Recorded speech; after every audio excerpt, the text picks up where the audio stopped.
Macam mana? Boleh buat?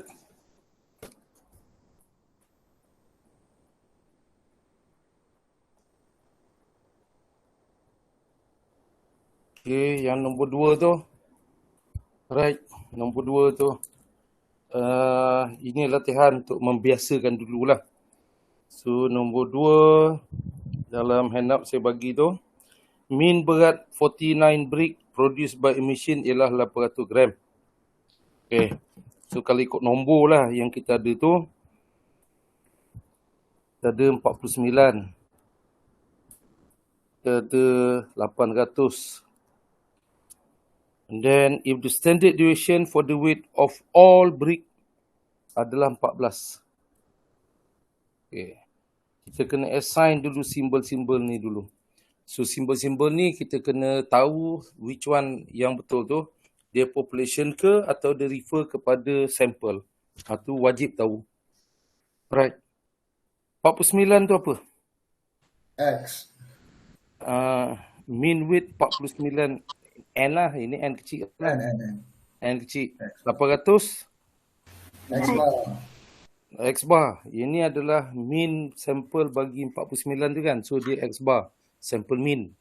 And then 14 tu? Sigma. Itu sigma sebab dia standard deviation bagi all brick. Bila all tu maksudnya dia population lah. Okay. So we must be able to do that. So simbol-simbol tu dalam part A. Now, dapatkan the best estimate bagi mean weight bagi semua brick. So kita tahu ini by point estimate. Okay, by point estimate untuk yang part B. By kita punya point estimate. Kita nak menganggarkan mean berat keseluruhan lah. Mean berat bagi semua brick tu.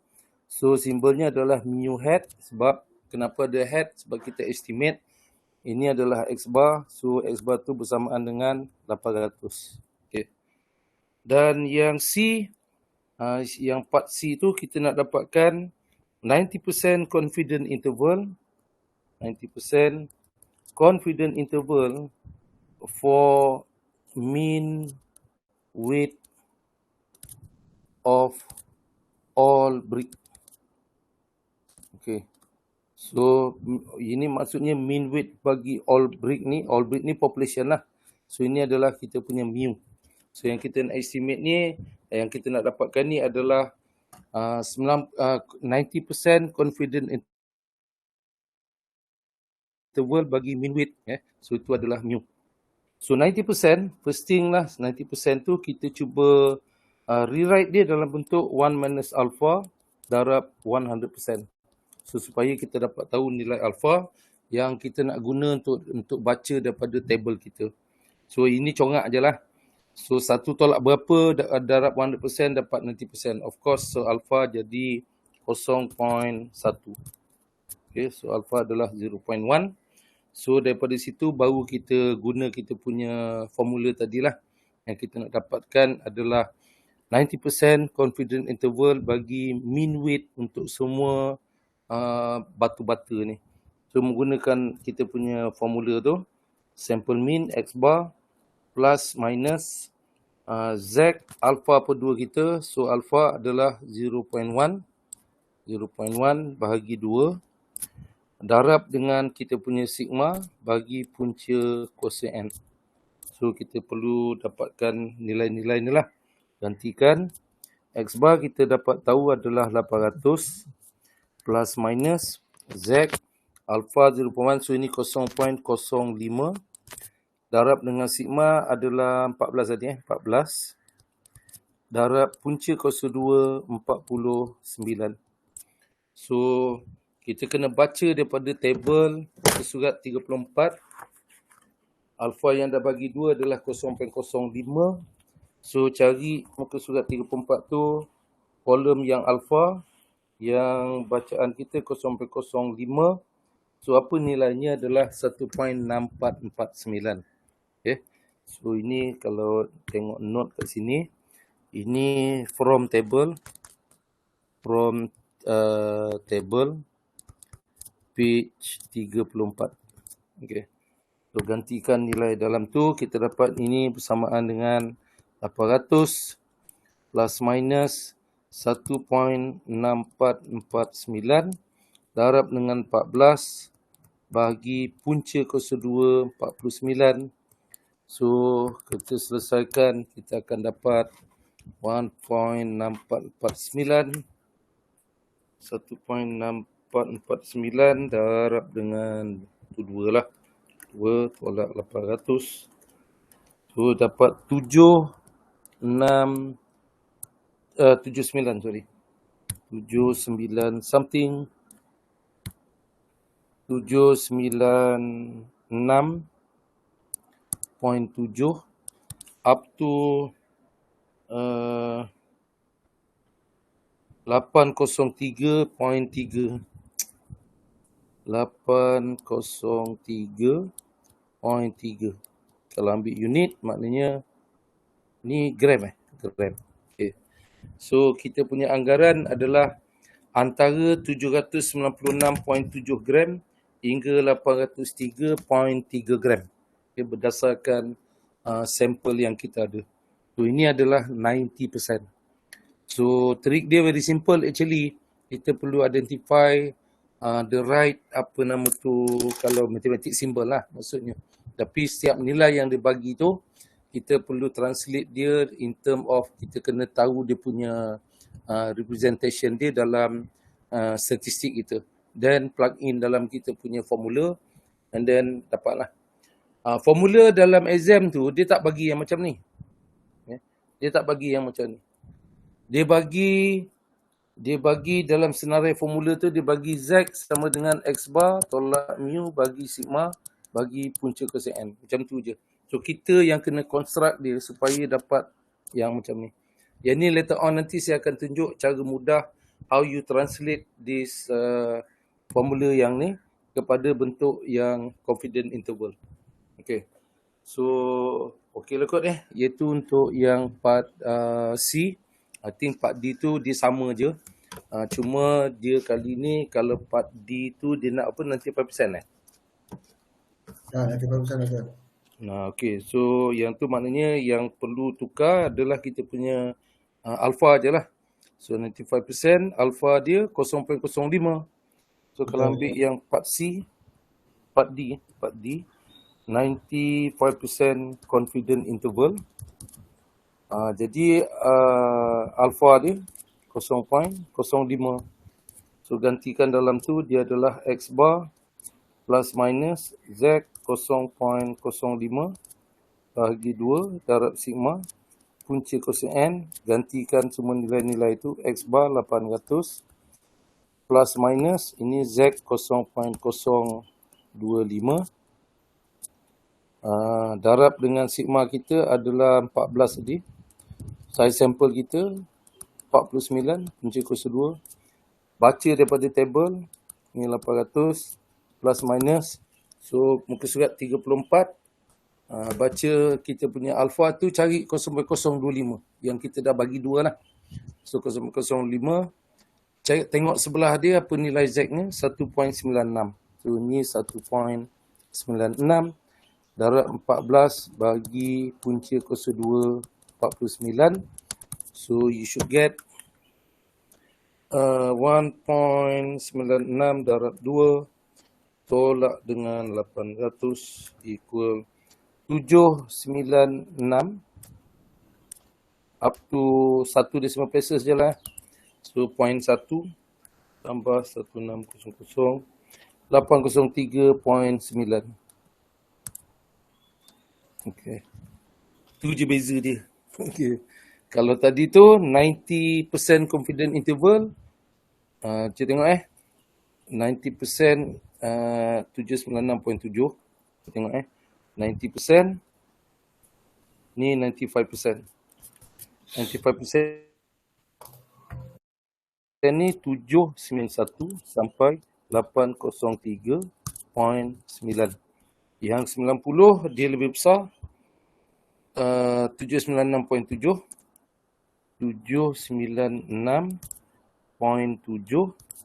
hingga 803.3. 803.3. Okay. Alright. Saya baca ni betul ke ni? Okay, 1.49 correct.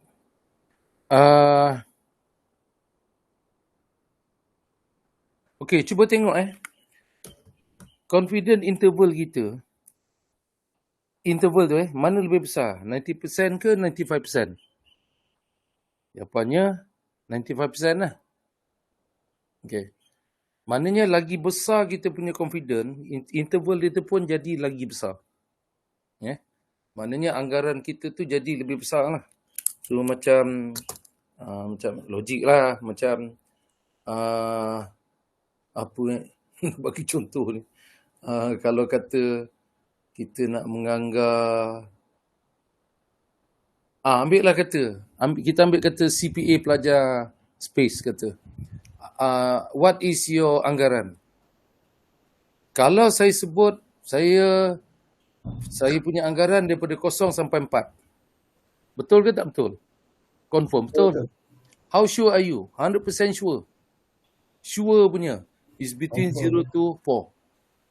Tapi tak ada makna lah. Kalau dia 100% kita bagi confident macam tu, is between 0 to 4. Tak ada makna lah. Memanglah di 0 to 4. Nilai tu tak akan kurang daripada 0, tak akan lebih daripada 4. Tapi itu 100% sure. Tapi bila kita kurangkan dia punya confident interval tu akan jadi lagi kecil sikit lah. Lebih kecil daripada yang 100% tadi tu. So ini idea dia serupa lah. Bila kita punya confident interval tu adalah lebih besar, dia punya interval tu pun akan jadi lebih besar. In fact, you can try untuk 99% tu, yang bahagian E tu tadi, nilai yang berbeza tu adalah kita punya alpha. So alpha dia 0.01. So bagi 2, nilai kat sini aja jadi lebih besar. 2.5758. So you get a bigger confident interval. So yang untuk yang part E tu, ini untuk you all punya latihan sendirilah. Latihan kendiri. Okay. So that's the first ni. Itu yang pertama. Cuma yang saya nak draw your attention dalam kes ini, hari tu Dr. Fauzi ada tunjuk T distribution tak?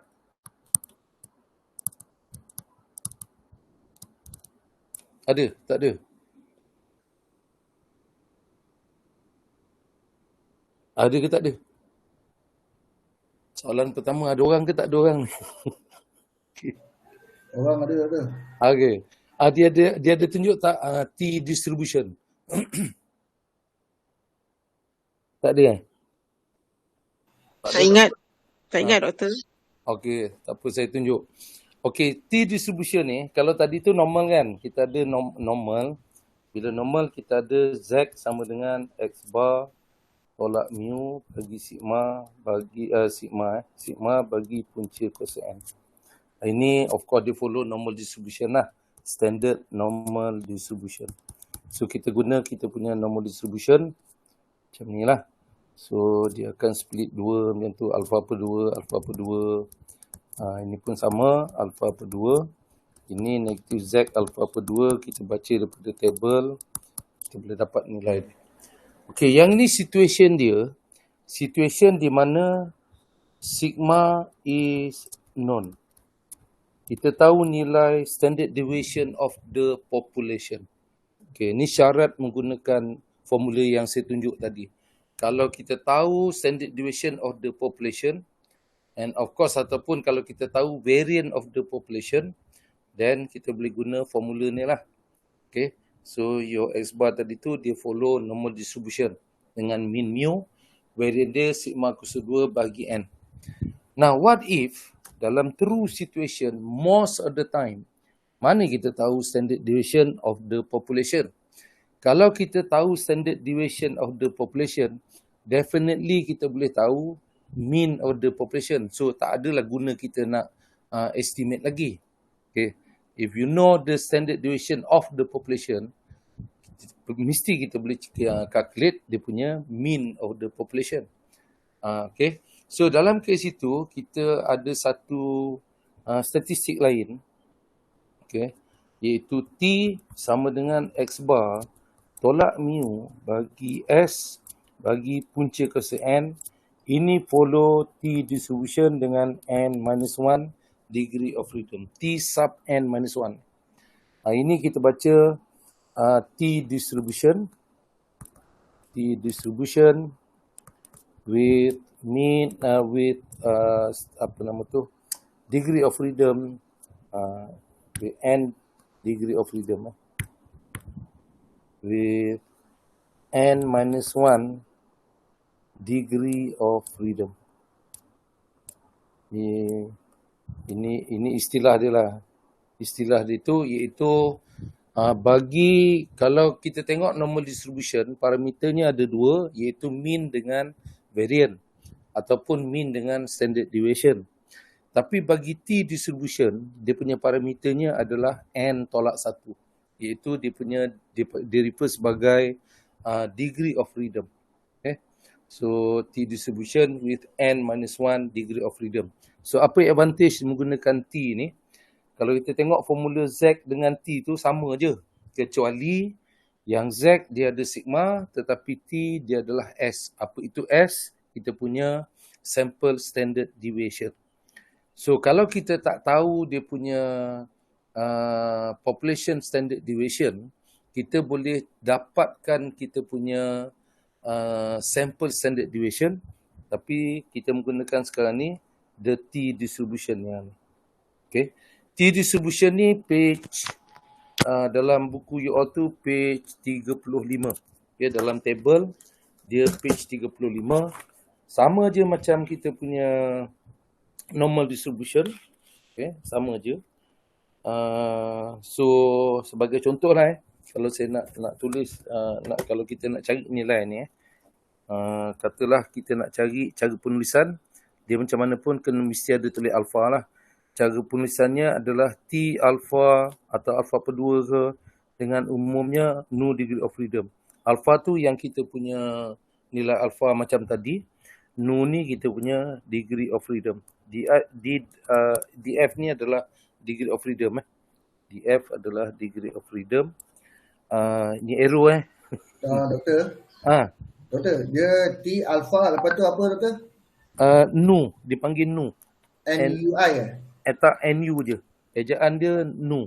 Oh, dia NU. Kalau tengok muka surat 35 table tu, nampak tak simbol yang macam V tu? Nampak. Kan dia lain sikit daripada V lah. Yang itu, ini adalah Greek letter word. Nama dia nu.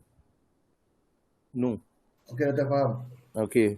So simbol nu ni adalah degree of freedom. Saya percaya you all dalam apa nama tu, dalam engineering you all ni, you all civil kan?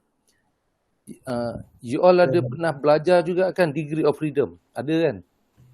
Ada doktor, ni untuk laboratory ada doktor. Okay. Tapi dalam statistik ni, degree of freedom ni dia refer kepada parameter bagi T distribution. Yeah. Alright. Jadi sebagai contoh, katalah saya nak cari kalau apa nama T 0.058 macam tu. Cara tulis dia. So ini positif kata. Tengah-tengah dia kosong. So T 0.058 ni maksudnya belah kanan ni kita punya alpha. Alpha ni adalah 0.05. Titik dekat sini ni, ini yang T 0.058 degree of freedom. Dan kita nak baca nilai dia daripada table muka surat 35. So cari muka surat 35. Ada table ada kat you all Ada doktor. Okay, cari alpha atas tu, muka surat 35, critical value for the T distribution. Tu dia punya, kalau tengok equation yang diintegrate tu, itu adalah dia punya dia panggil distribution function bagi T distribution lah. Kalau kita nak baca pun kadang-kadang tu boleh gagap tu. macam L terbalik tu kan. Macam T tak complete tu, itu adalah gamma function. Okay, so forget about the theory, tapi apa yang dibuat sebenarnya di-integrate that function lah. Okay, tu matematik dia, forget the mathematics. So kita nak cari T 0.05 dengan 8 degree of freedom. Cari kolom alpha tu 0.05. So kolom yang ketiga kan. Okay. So nu tu belah kiri. Nu tu adalah degree of freedom. So kita turunkan ke bawah sampai dia match dengan nu dia 8. So bacaannya 1.86. Okay. So ni kalau bacaan tu adalah 1.86. Sebelah kiri pun serupa lah. Kalau kita ambil ni kata sama juga. Katalah alpha 0.05. And then katalah ini belah kiri ni negatif. Dia adalah negatif T 0.05 dengan 8 degree of freedom. So ini negatif 1.86. Okay. So nilainya adalah negatif 1.86. Dalam tabel dia tak bagi negatif lah. So kita yang kena tentukan ni positif ke negatif. Kalau dia kedudukan tu di sebelah kiri daripada kita punya tengah tu 0, then dia negatif. Kalau di sebelah kanan dia adalah positif. So kita menggunakan distribution. Okay. So umum dia sama macam kita punya normal distribution. Cuma advantage dia kita boleh guna distribution untuk kita bina confidence interval kalau kita tak tahu population standard deviation. Which is very true lah. Most of the time mana kita tahu population standard deviation. Apa yang macam contoh tadi lah. Kita ambil data heart rate kita. Tak ada pun sebelum-sebelum ni kita tahu berapa kita punya standard deviation bagi kelajuan jantung. Tak ada. Kalau katalah macam you all dalam engineering, kata kekuatan batu bata tu, mana kita ada dia punya standard deviation. Yang kita ada hanya ambil satu sampel. Sampel tu lah yang akan kita gunakan untuk nak buat kita punya estimate. Dia tak ada information yang mengenai the population. Most of the time lah. Okay, most of the time. Okay. So macam, kalau macam you all strength of material umpamanya, you all ada tu buat eksperimen, tu kita ada data je, mana kita ada dia punya population, standard deviation, population mean, semua tu tak ada. All that we have is a piece of sample. Daripada sampel tu yang kita nak guna untuk estimate. Apa yang kita nak estimate lah. Itu adalah lebih realistik. Yeah. Lebih realistik. Lebih penggunaannya lebih dalam research lah. Yang saya sebut tadi tu, contoh pertama tu dia ada sigma tu diketahui. Itu teori je lah, in teori je. Tapi practicality-nya adalah biasanya kita guna T. Okay. So, sama juga macam tadi tu lah. Macam kita punya normal distribution. Secara teori, this is the graph. Graphnya tu pun very similar dengan kita punya distribution. Sebelah kanan ni adalah T. Kalau kita split macam tadi lah, alpha per 2 dengan degree of freedom dia kata N tolak 1. Berdasarkan teorem tadi itulah. Ini negatif T, alpha per 2 dengan N-1 degree of freedom. So, sama macam tadi, ini alpha per 2, dia punya probability, luas bawah kesan tu, tengah-tengah tu adalah 1 minus alpha.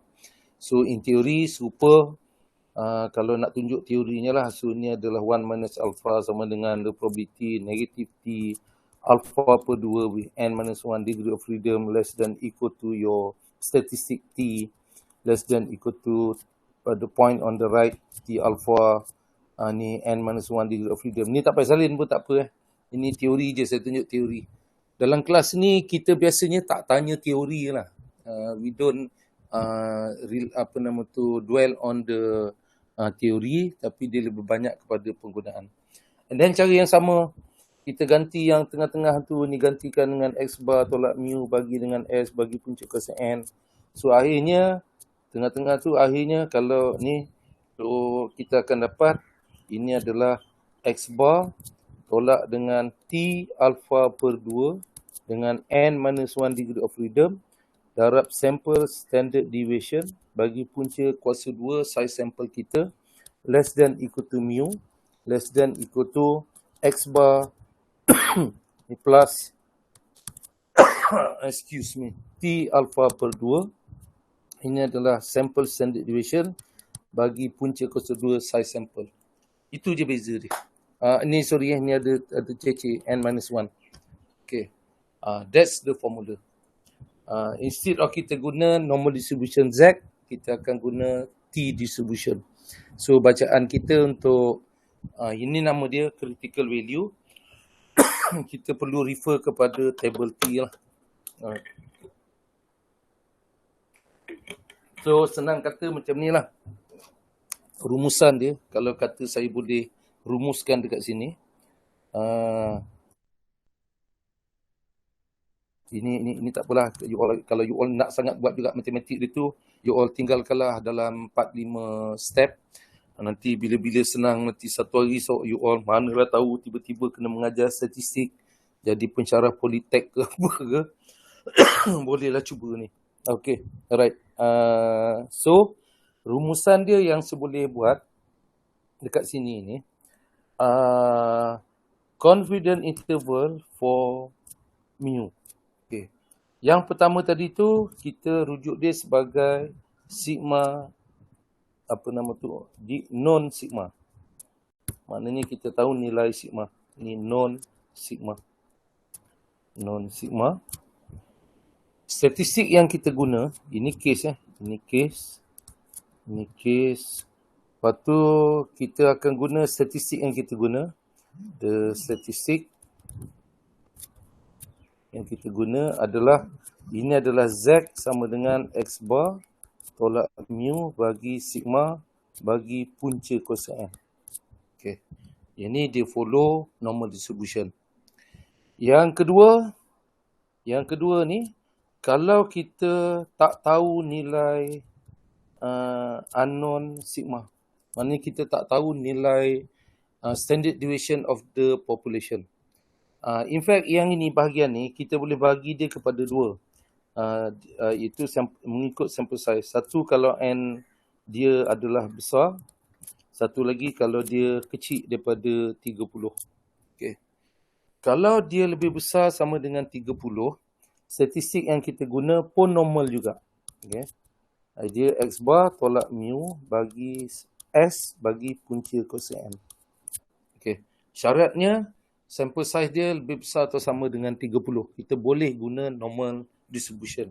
Dia menghasilkan nilai yang tidak tepat, tapi dia hampir sama dengan kita punya kalau menggunakan T distribution, disebabkan bila kita punya degree of freedom tadi tu meningkat, T distribution kita dia menuju ke arah normal distribution. Itu in teori lah.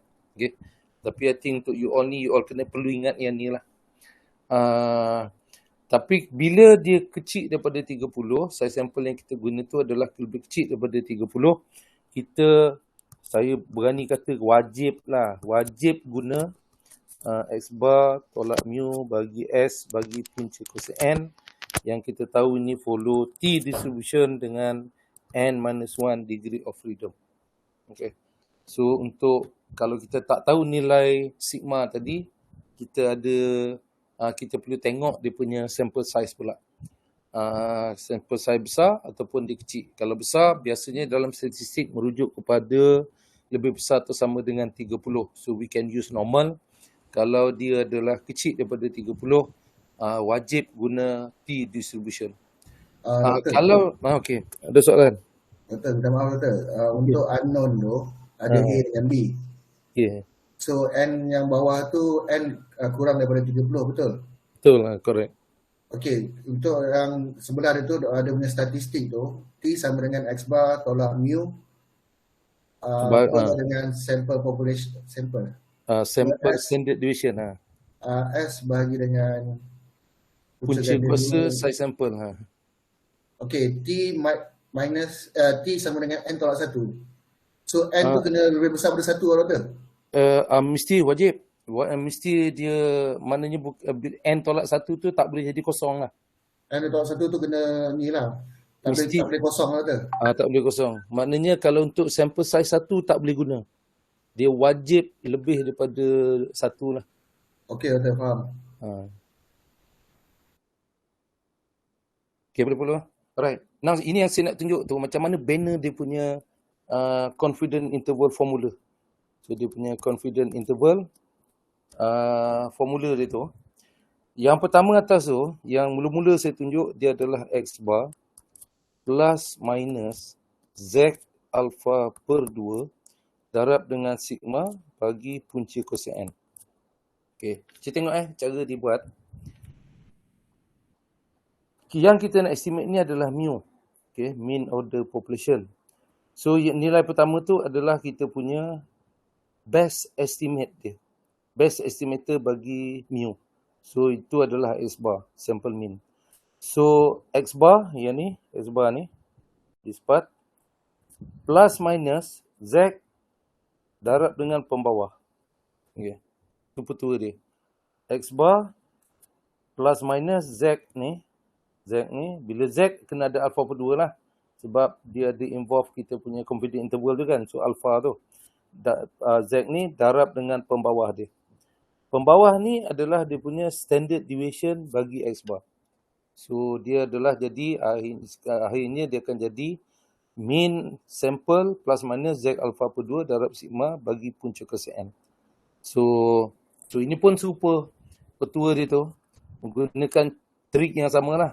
Ini jadi X bar plus minus Z ni darab pembawah. So, plus minus Z alpha per 2 darab S bagi punca kosen. Okay. Ini pun serupa. Ini trik dia. In fact, banyak dalam chapter ni dan chapter mendatang, kalau kita tahu trik ni, dia very simple. Tak ada payah nak apa-apal pun. Okay. So, ni jadi menggunakan cara yang sama, X bar plus minus T. Tapi bila T, dia kena ada dia punya degree of freedom. Degree of freedomnya N tolak 1. Of course, kita kena ada alpha tu lah. So, dia adalah T alpha per 2 dengan N tolak 1 degree of freedom darab dengan pembawah. Iaitu S bagi punca kosen. Okay. Cuma dalam kes ini, dalam UXM, dia tak bagi note case. Note case ni dia tak bagi. Dia hanya bagi formula ni je. Yang ini je dia bagi.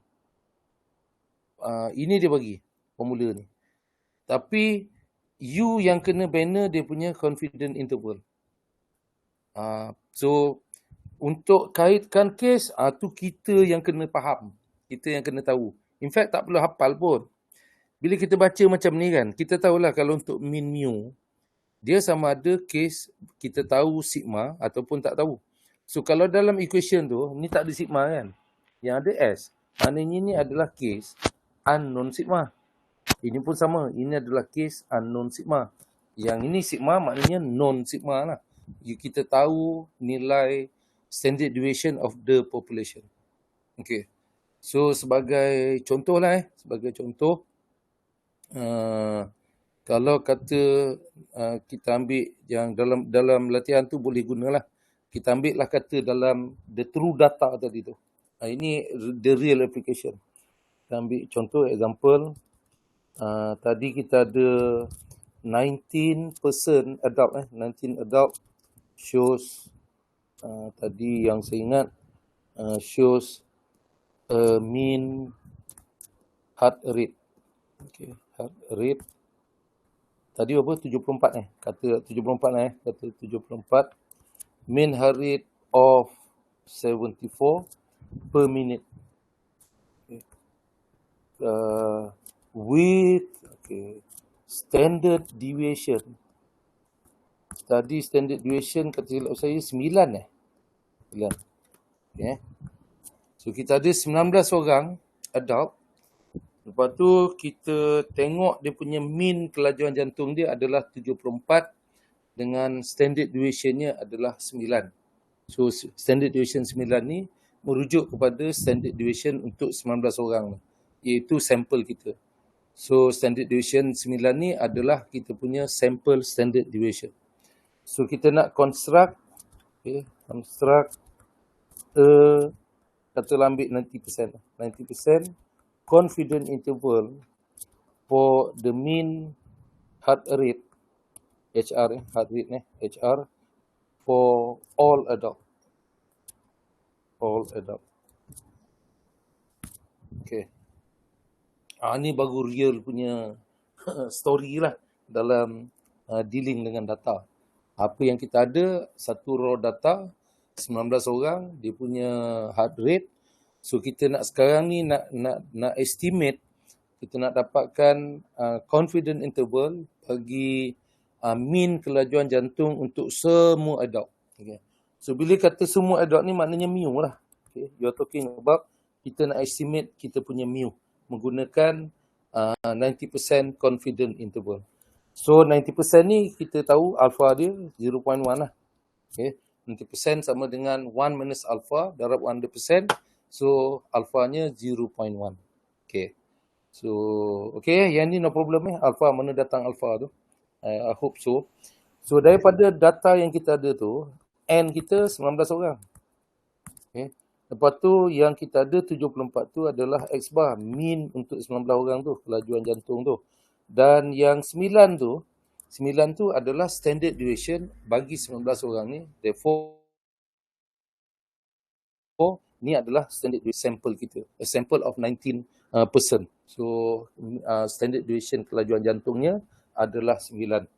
So, kita nak construct the 90% confident interval bagi mean heart rate untuk semua adult. Okay.